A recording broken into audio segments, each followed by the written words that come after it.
Hello, welcome to my channel. ఈరోజు మన వీడియోలో డిఫరెంట్ అయిన బ్రెడ్ శాండ్విచ్ చేసుకోబోతున్నాము. నాకు బ్రెడ్ శాండ్విచ్ అంటే చాలా ఇష్టము, మీకు కూడా ఇష్టమని అనుకుంటున్నాను. ఈరోజు మన వీడియోలో డిఫరెంట్ అయిన బ్రెడ్ శాండ్విచ్ చేసి చూపించబోతున్నాను. చాలా సింపుల్గా చాలా టేస్ట్గా ఉంటుంది. రండి ఎలా చేసుకోవాలో చూద్దాం. కొత్తగా ఛానల్ చూసేవాళ్ళు లైక్ చేయండి, సబ్స్క్రైబ్ చేసుకోండి. ముందుగా 1 కప్పు స్వీట్ కార్న్ ఉడకబెట్టి తీసుకున్నాను. 1 స్పూన్ చిల్లీ ఫ్లేక్స్, 1/2 స్పూన్ మిరియాలు, టేస్ట్కి తగినంత సాల్ట్ వేసుకోవాలి. మయోనైస్ వేసుకోండి. ఒక 3-4 స్పూన్ల వరకు వేసుకోండి. మీకు ఎంత కావాలో అంత చూసుకొని వేసుకోండి. మిక్స్డ్ హర్బ్స్ ఉంటే వేసుకోండి, లేకపోతే స్కిప్ చేయండి.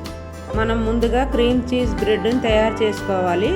ఈ క్రీమ్ చీజ్ ఎలా తయారు చేయాలో నెక్స్ట్ వీడియోలో పెడతాను. వీడియోలు చూస్తున్నారు కానీ లైక్ చేయడం లేదు, ప్లీజ్ లైక్ చేయండి. మీరు చేసే ఒక లైక్ మాకు ఇంకా ఎన్నో వీడియోలు చేయాలన్న సంతోషాన్ని ఇస్తుంది. ప్రతి ఒక్కరూ లైక్ కొట్టండి, సబ్స్క్రైబ్ చేసుకోండి.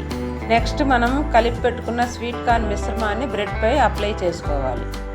నేను బ్రౌన్ బ్రెడ్ తీసుకున్నాను, మీ కాడ మిల్క్ బ్రెడ్ ఉంటే మిల్క్ బ్రెడ్ అయినా తీసుకోండి.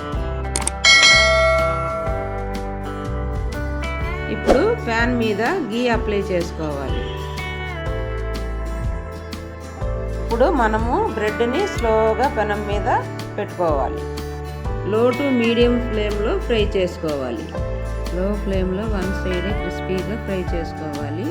చూడండి, ఫ్రై అయిపోయింది. డిఫరెంట్గా క్రీమ్ చీజ్ వేసాక దాంట్లోని స్వీట్నెస్, ఇంకా స్వీట్ కార్న్, చిల్లీ ఫ్లేక్స్, మిరియాల పొడి వేసాక స్వీట్ హాట్ రెండు కలిసి చాలా టేస్ట్గా ఉంది. టేస్టీ అయిన హెల్దీ అయిన శాండ్విచ్ని మీరు కూడా ట్రై చేసి మీకు ఎలా కుదిరిందో నాతో షేర్ చేసుకోండి. లైక్ చేయండి, పక్కనే ఉన్న బెల్ ఐకాన్ని క్లిక్ చేయండి. నేను చేసే వీడియోలన్నీ నోటిఫికేషన్లో మీకు వస్తుంది. Thanks for the watching.